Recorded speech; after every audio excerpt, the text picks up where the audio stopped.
नमस्कार। मैं हूं सहज योगी भाई अजय, आपका आध्यात्मिक होस्ट। आप सभी श्रोतागण का सीजन 2 के चौथे एपिसोड में निर्मल स्वागत है। जय श्री माता जी। आज हम बात करेंगे कुंडलिनी शक्ति के बारे में। ये प्रश्न बहुत से लोगों के मन में आता है कि कुंडलिनी कैसे जगाएं। तो आइए इसे समझते हैं। सबसे पहले तो ये जानना जरूरी है कि कुंडलिनी क्या है। श्री माता जी निर्मला देवी ने हमें सिखाया है कि कुंडलिनी हमारी आध्यात्मिक माता है। ये एक दिव्य शक्ति है जो प्रत्येक मनुष्य के अंदर मौजूद है।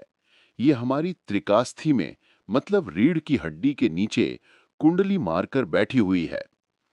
श्री माता जी ने समझाया है कि ये शक्ति बिल्कुल हमारी मां के समान है। जैसे एक मां अपने बच्चे को कभी नुकसान नहीं पहुंचाती, वैसे ही कुंडलिनी भी हमारा भला ही चाहती है। वो कभी हानि नहीं पहुंचाती। अब सवाल ये है कि इस कुंडलिनी को कैसे जगाया जाए। सहज योग में इसकी एक बहुत सरल और प्राकृतिक विधि है। सबसे पहले तो आपको एक शांत जगह पर आरामदायक स्थिति में बैठना है। अगर हो सके तो अपने जूते चप्पल उतार दें। क्यों? क्योंकि धरती माता हमारी सारी नकारात्मकता को सोख लेती है। अब अपने दोनों हाथों को अपने घुटनों पर रखें। हथेलियां ऊपर की तरफ खुली रखें। यह बहुत महत्वपूर्ण है। अब श्री माता जी के चित्र को देखें और अपने मन से पूरी श्रद्धा के साथ कहें, माता कृपया मुझे मेरा आत्म साक्षात्कार दें। ये 3 बार कहना है। ये सिर्फ शब्द नहीं है, बल्कि आपकी आत्मा की पुकार है। आपकी इच्छा शुद्ध होनी चाहिए। आप सच में अपने आत्मा को पहचानना चाहते हैं। जब आप ये करेंगे तो धीरे धीरे आप महसूस करेंगे कि आपके हाथों में एक शीतल हवा आ रही है। ये कुंडलिनी के जागृत होने का संकेत है।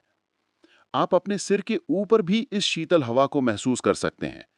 शुरू शुरू में ये हवा थोड़ी गर्म भी हो सकती है। घबराने की कोई बात नहीं।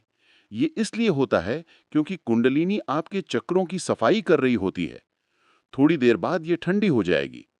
अगर आपको शुरू में कुछ महसूस नहीं हो रहा तो परेशान न हो। अपने दाहिने हाथ को अपने सिर के ऊपर रखें और हल्के हल्के घड़ी की दिशा में मालिश करें। ये ब्रह्मरंध्र का क्षेत्र है। फिर वापस श्री माता जी के चित्र को देखें और शांत हो जाएं। कुंडलिनी जागृत होने के बाद हमें इसे ऊपर उठाना सीखना चाहिए।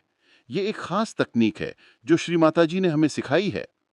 सबसे पहले अपना बायां हाथ अपने पेट के निचले हिस्से के सामने लाएं। हथेली अंदर की ओर करके रखें। अब इस हाथ को धीरे धीरे ऊपर उठाएं और साथ ही अपने दाहिने हाथ से इसके चारों ओर घड़ी की दिशा में गोल गोल घुमाएं। जब दोनों हाथ आपके सिर के ऊपर पहुंच जाएं, तो दोनों हाथों से एक गांठ बांधने का इशारा करें, जैसे आप रस्सी में गांठ लगा रहे हों। ये कुंडलिनी को बांधने का प्रतीक है। ये पूरी प्रक्रिया 3 बार करनी है। पहली बार एक गांठ बांधें, दूसरी बार 2 गांठ बांधें और तीसरी बार 3 गांठ बांधें। अब इसके बाद बंधन लगाना है। ये बहुत जरूरी है क्योंकि ये हमें नकारात्मक शक्तियों से बचाता है। अपना बायां हाथ गोद में रखें, हथेली ऊपर की तरफ करके। अब अपने दाहिने हाथ को अपने बाएं कूल्हे के पास लाएं, लगभग 2 इंच की दूरी पर। अब इस हाथ को अपने शरीर के चारों ओर घुमाना है। पहले बाईं तरफ से ऊपर ले जाएं, फिर सिर के ऊपर से दाईं तरफ ले आएं और फिर वापस नीचे से बाईं तरफ। ये एक पूरा चक्कर हुआ। ऐसे 7 चक्कर लगाने हैं। हमेशा 2 इंच की दूरी बना के रखें शरीर से। ये बंधन बहुत महत्वपूर्ण है। ये एक सुरक्षा कवच की तरह काम करता है। जब आप ध्यान करने बैठें तो पहले ये बंधन जरूर लगाएं। अब मैं आपको कुछ अहम बातें बताता हूं। पहली बात, ये सब प्रेम और श्रद्धा के साथ करना है। कुंडलिनी आपकी माता है, उसके साथ प्रेम पूर्वक व्यवहार करें। दूसरी बात, धैर्य रखें। हो सकता है पहले दिन आपको ज्यादा अनुभव ना हो। रोज अभ्यास करें। धीरे धीरे आपकी कुंडलिनी मजबूत होती जाएगी। तीसरी बात, नियमित ध्यान करें। सुबह और शाम कम से कम 10-15 मिनट तो जरूर बैठें। इससे आपकी कुंडलिनी और भी शक्तिशाली होगी। चौथी बात, फुट सोकिंग भी जरूर करें। नमक के पानी में पैर डालकर बैठें। यह आपकी नकारात्मकता को निकालने में मदद करता है। श्री माता जी ने समझाया है कि जब कुंडलिनी जागृत होती है तो वो हमारे चक्रों से होकर गुजरती है। ये चक्र हमारी रीढ़ की हड्डी के साथ स्थित हैं। कुंडलिनी को एक रस्सी की तरह समझिए, जिसमें हजारों धागे हैं। शुरू में सिर्फ 1-2 धागे ही सिर तक पहुंचते हैं, लेकिन नियमित अभ्यास से और भी धागे ऊपर जाने लगते हैं। जब ये होता है तो आप निर्विचार समाधि की अवस्था में पहुंच जाते हैं। इसका मतलब है कि आपके मन में कोई विचार नहीं आते, आप पूरी तरह शांत और प्रसन्न महसूस करते हैं। यही अवस्था असली ध्यान है।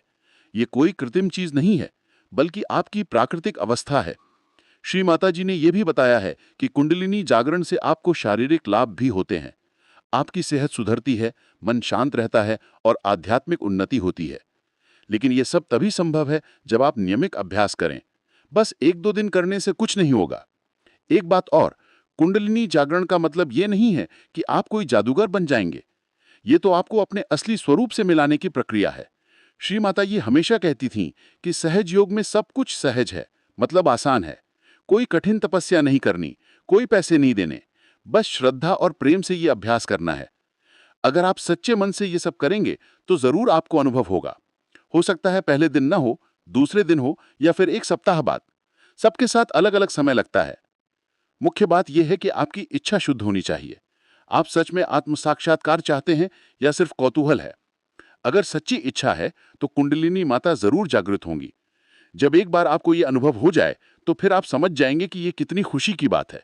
आपका जीवन ही बदल जाएगा। आप पाएंगे कि आपके अंदर प्रेम बढ़ रहा है, क्रोध कम हो रहा है, मन शांत रह रहा है।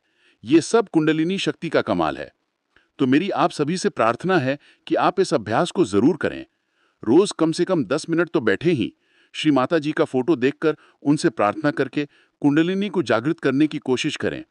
याद रखें, ये कोई धर्म नहीं है, ये तो आपकी अपनी शक्ति है जो आपके अंदर ही मौजूद है। बस उसे जगाना है। और सबसे महत्वपूर्ण बात, कभी हताश न हो। अगर आज नहीं हुआ तो कल होगा। कुंडलिनी माता हमारी सच्ची माँ है, वो हमारी मदद जरूर करेंगी। आशा है आपको इस एपिसोड से काफी जानकारी मिली होगी। अपने विचार और प्रश्न हमें कमेंट्स के जरिए बता सकते हैं। अगले एपिसोड में फिर